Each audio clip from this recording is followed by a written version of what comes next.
Hai, ketemu lagi sama aku Rizka Dila. Jadi hari ini ada berita terbaru yaitu Mesut Ozil akan berkarir di Indonesia dan bakal datang bulan depan. Sementara Harry Maguire mendapat banyak simpati dan diliburkan oleh Ralf Rangnick. Simak selengkapnya di Cetak Gol Harian berikut ini.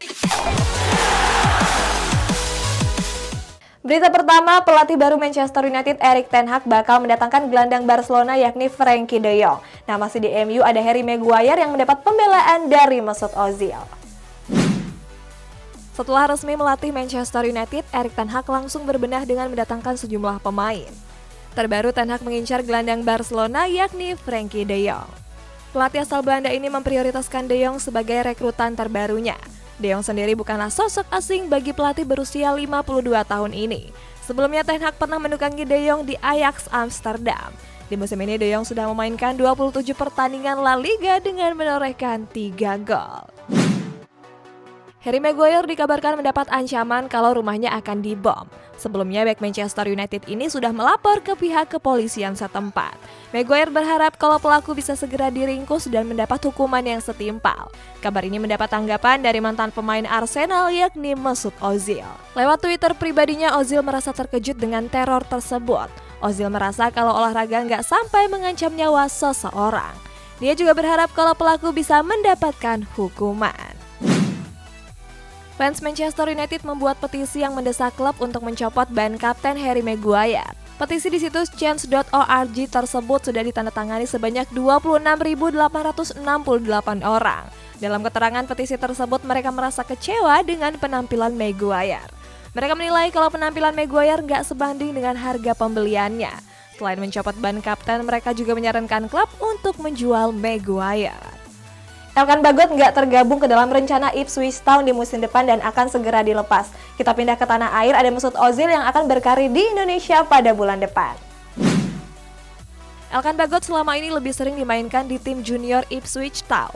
Elkan bahkan baru sekali membela tim senior ketika bertanding melawan Rotherham United akhir pekan kemarin. Hasilnya pelatih Ipswich Kieran McKenna mengatakan kalau Elkan Bagot berkemungkinan besar nggak masuk ke dalam rencana Ipswich di League One musim 2022-2023. Selain itu, menurut sang pelatih, Elkan harus berada di klub yang tepat. Besar kemungkinan kalau Ipswich akan meminjamkan Elkan ke klub lain. Selain Mesut Ozil, pelatih Manchester United Ralf Rangnick juga memberikan komentar terkait ancaman bom yang diterima Harry Maguire. Rangnick menyebut kalau ancaman tersebut merupakan hal yang cukup gila. Rangnick sendiri mengecam tindakan tersebut dan bersimpati kepada sang bek. Oleh sebab itu, Rangnick berencana untuk memberikan libur kepada Maguire. Bek timnas Inggris ini berkemungkinan besar bakal absen di laga melawan Arsenal nanti malam. Mesut Ozil sering diberitakan bakal berkarir di Indonesia. Niat tersebut nampaknya sebentar lagi bakal terwujud. Alasannya menurut Gatot Dewa Broto, Ozil bakal ke Indonesia bulan depan. Sebagai informasi, Gatot merupakan tenaga ahli Kementerian Pemuda dan Olahraga. Menurut Gatot, Ozil masih menyelesaikan sejumlah persyaratan tertentu. Seperti yang diketahui sebelumnya, Ozil diberitakan bakal merapat ke klub milik Raffi Ahmad yakni Rans Cilegon FC. Sergio Busquets melewati rekor Andres Iniesta sebagai pemain dengan penampilan terbanyak di Barcelona. Kita bertolak ke Inggris guys, ada Lukaku yang tampil flop karena ngeyel dikasih tahu sama Raja Nainggolan. Sergio Busquets masuk buku sejarah Barcelona setelah tampil dalam laga kontra Real Sociedad. Laga itu menjadi laga ke-675 Busquets selama berseragam Blaugrana. Hasilnya Busquets berhasil mengungguli Andreas Iniesta dan meraih urutan ketiga sebagai pemain dengan penampilan terbanyak untuk Barcelona. Kini jumlah penampilan Busquets di Barcelona cuma kalah dari Xavi Hernandez dan Lionel Messi. Tetapi walaupun begitu, Busquets akan terus menambah jumlah penampilannya karena masih aktif di Barcelona. Manchester United resmi menunjuk Erik ten Hag sebagai pelatih baru di musim depan. Pengumuman tersebut disampaikan Setan Merah lewat media sosial dan halaman resmi klub. Hasilnya David De Gea merasa senang dengan keputusan klub dalam merekrut ten Hag. Selain itu, De Gea merasa nggak sabar untuk segera dilatih mantan pelatih Ajax Amsterdam tersebut. Tetapi walaupun begitu, ten Hag belum merapat karena masih bertugas mendampingi Ajax sampai akhir musim. Romelu Lukaku tampil nggak sesuai ekspektasi ketika bergabung dengan Chelsea. Hal ini pun mendapat tanggapan dari mantan rekan setimnya di Inter Milan yakni Raja Nainggolan. Nainggolan merasa sedih melihat nasib Lukaku yang sekarang. Sebelumnya Nainggolan sudah memperingatkan Lukaku untuk tetap bertahan di Inter Milan selama 5 tahun ke depan. Sayang Lukaku enggan mendengarkan ucapan dari Nainggolan. Lukaku yang ngeyel harus menerima kenyataan pahit setelah tampil flop di skuad The Blues. Pelatih Timnas Indonesia Sintayong membeberkan kelemahan skuad Garuda. Nah, ngomong-ngomong soal pelatih, ada pelatih FK Senika yang bersyukur karena para pemain yang mogok main masih mau membantu tim. Sintayong membeberkan sejumlah kekurangan Timnas Indonesia U23.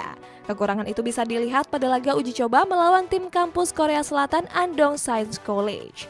Dari laga tersebut, Sintayong menyebut kalau para pemain masih kurang dalam hal timing dan passing. Oleh sebab itu, Sintayong bakal segera mengevaluasi kekurangan tersebut. Pelatih asal Korea Selatan ini berharap kalau kekurangan itu sudah bisa diatasi di laga uji coba selanjutnya. Pelatih caretaker FK Senika Jiri Peca merasa bersyukur dengan sejumlah pemain. Mereka yang sebelumnya mogok kini membantu Senika untuk berlaga di semifinal Piala Slovakia. Beberapa pemain yang sebelumnya mogok tanding kini bersedia dimainkan. Dari beberapa pemain tersebut, salah duanya adalah bintang Indonesia Egy Maulana dan Witan Sulaiman. Tetapi walaupun begitu, Jiri Peca menyebut kalau Senika akan tetap mengandalkan pemain muda sampai akhir musim. Penjaga gawang PSG Keylor Navas ogah berbagi tempat dengan Gianluigi Donnarumma. Alasannya Navas ingin tampil reguler sebagai kiper utama tim. Walaupun sudah bahagia di Paris, Navas lebih mementingkan masa depannya. Terkait hal tersebut, kabarnya Navas mulai berpikir untuk pindah ke klub lain. Seandainya Navas benar-benar pindah, maka posisi Donnarumma menjadi nggak tergantikan. Barcelona Femení meraih kemenangan besar atas Wolfsburg dan mencatatkan rekor penonton terbanyak. Di kabar Spanyol lainnya ada Antonio Rudiger yang semakin dekat dengan Real Madrid. Barcelona Femení meraih kemenangan besar pada laga leg pertama semifinal Liga Champions. Bertanding di Camp Nou, skuad Blaugrana Putri melibas Wolfsburg dengan skor telak 5-1. 5 gol Barcelona dicetak oleh Aliana Bonmati, Caroline Graham Hansen, Jennifer Hermoso, dan brace dari Alexia Putellas. Walaupun menang, mereka harus mewaspadai kebangkitan Wolfsburg. Alasannya masih ada leg kedua yang akan digelar pada tanggal 5 Mei nanti. Sebagai informasi, laga ini disaksikan lebih dari 91.000 penonton dan mengalahkan rekor El Clasico tanggal 30 lalu. Selain itu, kemenangan ini juga menambah catatan bagus Barcelona Femení di musim 2021-2022. Dari 40 pertandingan, mereka mampu menyapu seluruhnya dengan kemenangan. Antonio Rudiger dikabarkan semakin dekat untuk bergabung ke raksasa La Liga Real Madrid. Kabar ini disampaikan oleh jurnalis asal Italia Gianluca Di Marzio. Sebelumnya perwakilan Rudiger sudah bertamu dengan El Real setelah laga kontra Chelsea beberapa hari yang lalu. Dalam pertemuannya, Rudiger hampir sepakat untuk bergabung pada musim depan. El Real sendiri bisa mendatangkan Rudiger secara gratis. Alasannya kontrak Rudiger di Chelsea berakhir di bulan Juni nanti. Pada laga Premier League hari Rabu kemarin, Liverpool menunjukkan momen respect kepada Manchester United. Saat itu mereka bertepuk tangan untuk menghormati Cristiano Ronaldo yang terkena musibah. Akan tetapi respect pendukung Liverpool tersebut justru dibayar dengan perlakuan buruk fans MU. Saat itu mereka menyanyikan lagu yang mengejek-ngejek tragedi Hillsborough. Hillsborough sendiri merupakan tragedi kelam yang menewaskan 97 fans Liverpool. Terkait hal tersebut, MU pun meminta maaf kepada skuad The Reds. Manchester United resmi mengumumkan Erik ten Hag sebagai pelatih baru mereka. Pelatih 52 tahun tersebut dikontrak sampai tahun 2025 dan akan mulai melatih di musim depan. Gak sendirian, Ten Hag ikut memboyong sang asisten Michel van der Gaag. Van der Gaag akan bertugas untuk mengevaluasi para pemain Manchester United. Hal ini bertujuan agar gak ada pemain yang menyembunyikan keresahannya. Apalagi akhir-akhir ini Manchester United dihadapkan dengan isu perpecahan ruang ganti. Next, Pavel Suster mundur dari jabatan pelatih FK Senika karena nggak tahan dengan perlakuan klub. Sementara pembalap F1 Lewis Hamilton bergabung dengan konsorsium calon pemilik Chelsea. Beberapa hari yang lalu, pelatih FK Senika Pavel Surs memutuskan mundur dari kursi jabatannya. Belum lama ini, Surs mengungkapkan alasannya kepada publik.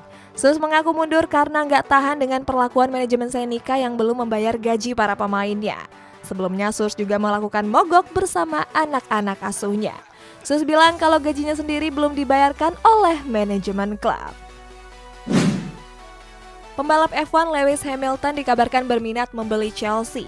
Pembalap tim Mercedes ini mengkonfirmasi kalau dirinya akan menjadi bagian dari konsorsium Sir Martin Broughtон.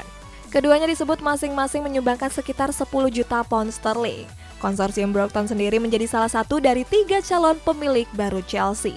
Sebelumnya sudah ada nama penawar termasuk tim NBA yakni Boston Celtics. Sementara itu kabar terbaru menyebut kalau penawar Chelsea bakal diumumkan hari ini. Kontrak Kylian Mbappe di PSG akan berakhir di bulan Juni nanti. Sampai saat ini bintang Prancis itu belum menunjukkan tanda-tanda untuk memperpanjang kontraknya. Hasilnya Mbappe disebut akan hengkang dari Parc des Princes dan mencari tantangan baru di klub lain. Selain itu sejumlah klub top Eropa juga siap merekrut bomber berusia 23 tahun ini. Saat ini Real Madrid menjadi klub terdepan yang serius mengincar Mbappe. Akan tetapi PSG enggan merespon karena masih berusaha mempertahankan pemain bintangnya tersebut. Sebuah rekaman pembicaraan antara Gerard Piqué dengan Presiden RFIF Luis Rubiales bocor. Keduanya berencana memindahkan Piala Super Spanyol ke Arab Saudi. Dalam rencana itu perusahaan Piqué Cosmos bertindak sebagai perantara antara RFIF dengan perusahaan pemasaran olahraga Arab Saudi. Terkait hal tersebut pelatih Barcelona Xavi pun menyampaikan pembelaannya. Xavi menyebut kalau Piqué adalah orang yang mudah bergaul dan senang melakukan pembicaraan. Declan Rice dikabarkan menolak tawaran perpanjangan kontrak di West Ham United. Kabar ini disampaikan lewat Twitter jurnalis kenamaan Fabrizio Romano. Dalam unggahannya, Fabrizio menyebut kalau Rice berpeluang untuk hengkang di musim depan. Sebelumnya, The Hammers bersikukuh ingin mempertahankan sang pemain. Akan tetapi gelandang asal Inggris ini selalu menolak dan enggan memperpanjang kontrak barunya di skuad The Hammers. Berita selanjutnya, Johor Darul Ta'zim mengejutkan publik sepak bola Asia dengan mengalahkan tim-tim raksasa. Sedangkan Khairuni menunjukkan kehebatan dengan mencetak gol spektakuler. Klub asal Malaysia Johor Darul Ta'zim mencuri perhatian dalam beberapa hari terakhir. Alasannya karena klub berjuluk Harimau Selatan ini tampil nggak terkalahkan di Liga Champions Asia. Hebatnya mereka mampu mengalahkan tim unggulan seperti Guangzhou Evergrande, Ulsan Hyundai, dan menahan imbang klub raksasa Jepang yakni Kawasaki Frontale. Kini skuad Harimau Selatan menempati puncak klasemen grup I dengan mengkoleksi 7 poin. Piala Dunia 2022 segera dimulai. Hyundai Motor Company selaku sponsor resmi akan meluncurkan kampanye dengan menggandeng boy group asal Korea Selatan BTS. Hyundai meluncurkan kampanye bertajuk Goal of the Century yang sudah dimulai sejak kemarin. Selain menggandeng BTS, Hyundai juga menggandeng Steven Gerrard. Kampanye ini akan diadakan di 8 stadion di 5 kota besar Qatar, termasuk Doha, Al-Khor, dan Wal-Wakra. Massimiliano Allegri kesulitan mendongkrak penampilan Juventus di musim ini. Mereka terlempar dari persaingan Scudetto yang kini diperebutkan Inter Milan dan AC Milan. Di sisi lain, anak Andrea Pirlo, Nicolo, menyerang Allegri di media sosial. Nicolo menyebut kalau periode kedua Allegri di skuad Bianconeri jauh dari kata mengesankan. Selain itu, Nicolo juga kecewa dengan performa Juventus saat ini. Akan tetapi Nicolo mengklarifikasi kalau dia nggak menyerang Allegri secara personal. Anak Wayne Rooney yang bernama Kai Rooney tampil gacor pada laga melawan Manchester City. Saat itu Kai berhasil mencetak gol yang spektakuler. Gol ini berawal dari serangan balik. Berikutnya Kai menerima umpan terobosan dari rekan setimnya. Tanpa pikir panjang, Kai langsung menendang bola dan berbelok ke sisi kanan gawang. Banyak yang menyebut kalau Kai Rooney bakal gacor seperti bapaknya sewaktu membela Manchester United dulu. Guys, kita bacain komentar ini dari Hermawan Aji. Mas Heri bukan bek lawak, tapi itu namanya seni dalam bertahan. Iya guys, aku juga besok-besok pengennya ada lawakan Maguire lagi karena itu cuan bagi kita. Terus kalian juga seneng kan guys? Nah buat kalian yang komennya mau dibacain juga, bisa komen di bawah. Sampai jumpa.